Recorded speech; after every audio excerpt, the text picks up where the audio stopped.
సైదాపురంలోని స్థానిక తహసీల్దార్ కార్యాలయం వద్ద సోమవారం ప్రజా సమస్యల పరిష్కార వేదిక నిర్వహించారు. ఈ సందర్భంగా తహసీల్దార్ రమాదేవికు మండలంలోని అనేక గ్రామాల నుండి వివిధ సమస్యలపై అర్జీదారులు అర్జీలు సమర్పించారు. అనంతరం ఆమె మాట్లాడుతూ ప్రజా సమస్యల పరిష్కార వేదికలో పాస్బుక్, గ్రామాలలో సరిహద్దులు, అడంగల్, భూ సమస్యలు, రహదారులపై అర్జీలు వచ్చాయని తెలిపారు.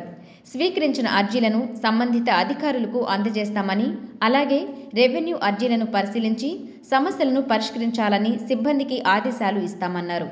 ఈ కార్యక్రమంలో డిప్యూటీ తహసీల్దార్ అనురాధ, మండల పరిషత్ ఏఓ మురళీకృష్ణ, అంగన్వాడీ సూపర్వైజర్ రాధిక, వివిధ శాఖల అధికారులు పాల్గొన్నారు.